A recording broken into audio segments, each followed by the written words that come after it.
this tutorial, I'm going to show you the beginning of HTML5. It's just going to be a quick and brief overview of the new web known as HTML5. What is HTML5? Well, it's the new standard for HTML. The previous HTML is over 10 years old, and a lot on the web has changed in the last 10 years. It's still a work in progress, and most browsers support it now. We'll get into which browsers do and don't, and in future lessons we're going to get deeper into what HTML5 is and what it does do. Where did it come from? Well, it's a cooperation between two organizations. One is the World Wide Web Consortium, known as W3C, and the other is Web Hypertext Application Technology Working Group. Both these organizations got together and started working on HTML5 to come up to revise the old HTML to make HTML5. So to create a web page using HTML5, this is the bare minimum code that you need to create a web page. For those of you who are familiar with HTML, which is hypertext markup language, you'll notice the first difference is the doc type. In the old HTML, the doc type was 3 different options, and it was very long. Now you just have an exclamation point, doc type, HTML. The tags still look very similar. You start with an HTML tag, you go to a head tag, you have your title tags, you close your head tag, and at the end of your page you close your HTML tag.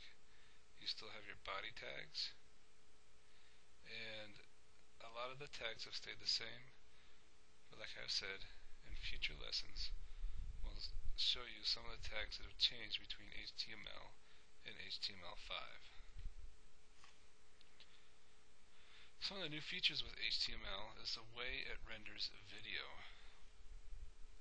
Now, with the HTML, you had to have a plugin like Flash, or Real Player, or QuickTime, or something to play the video. Now you have a new tag, and it's just video, and it embeds the video on the web page.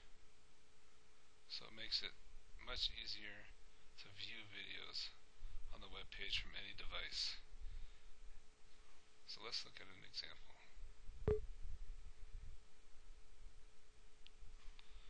So here's a video on a web page. I click play. Welcome.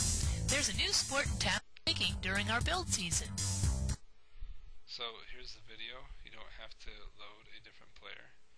We can look at the source if you want. And you'll notice you'll have the source right here. We start with the video, you end with the video tag, you define the width, and you have the source.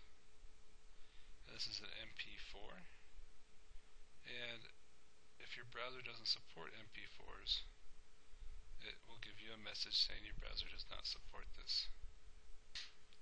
The next cool feature is audio. Very similar to video. In the HTML, the current or the old HTML, you have a plugin like Flash or QuickTime, or Real Player, or whatever you use.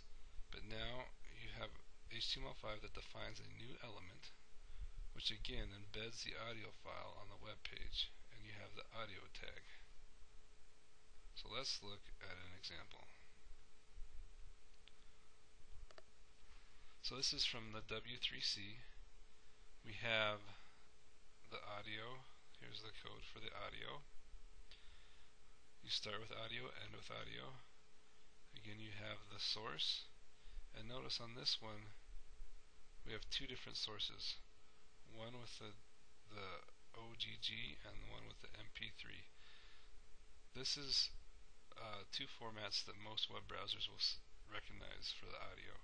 Again, if you have an older browser or you haven't updated it, you will give the user this message, and that they'll know that they can't listen to that music. And here's what it sounds like. So the nice thing about playing with the W3C stuff is over here on the left is the code, and over here on the right is what the web page would look like. Another cool feature is the canvas. And what the canvas allows you to do is it allows you to draw graphics on the fly, usually using JavaScript. Okay?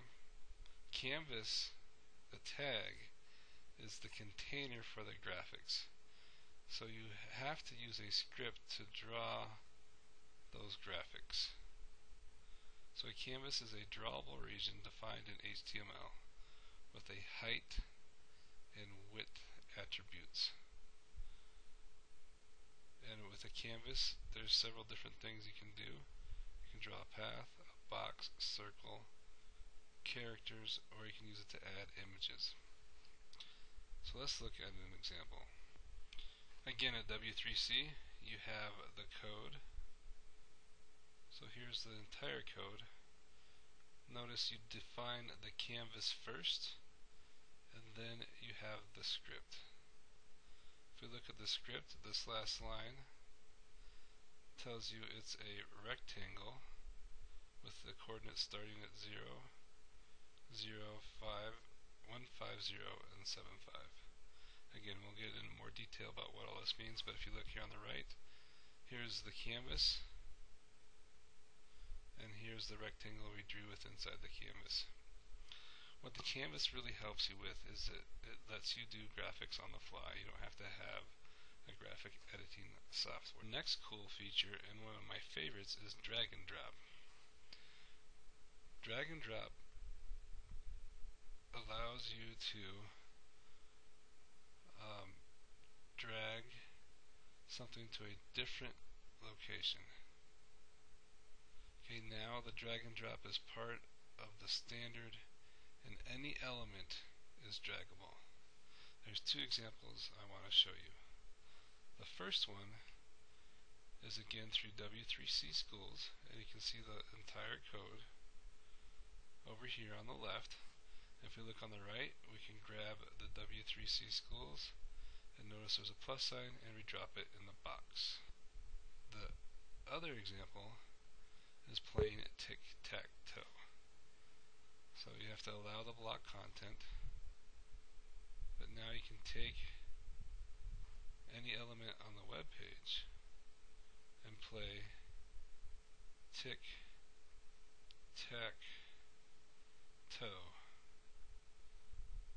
Ooh, this guy's going good. Oh, he lost. And one of the last features we'll talk about is the geolocation. It's a tag or an element of HTML5 that gives you the graphical position of a user. Alright, now with privacy, this element has to be able to be turned on with the user's approval. So it's automatically turned off, but if you want to use it and put it in a web page, it'll ask the user to allow the geolocation application. So let's take a look at it. So again, allow block content. Okay, now you notice here at the bottom, this says geolocation.html wants to track your physical location. You can click allow once, and you can see that this is the actual location of where this computer is right now. Now, I briefly talked about browser support for HTML5. It's not yet official, and no browsers have full HTML5 support. But all major browsers, that's Safari, Chrome, Firefox, Opera, and Internet Explorer, continue to add new HTML features to their latest versions.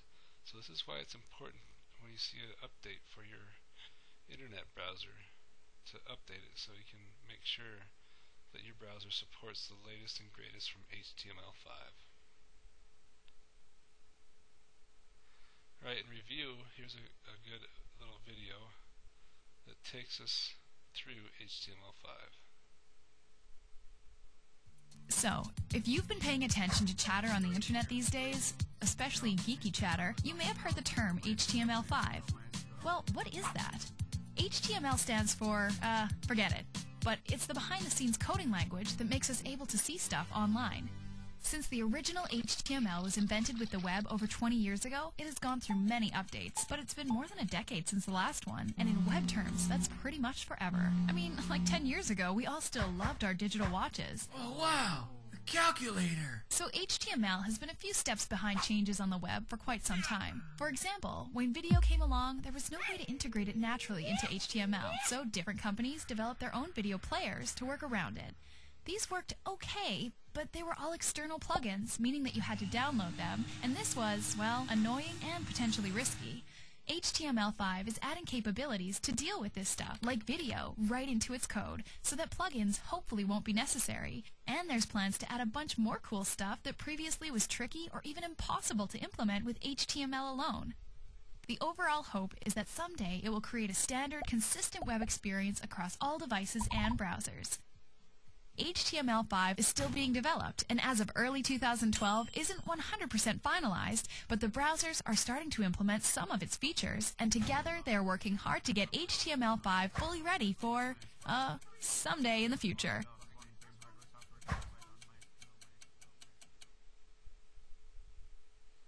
Alright, so that's a good overview of what HTML5 is.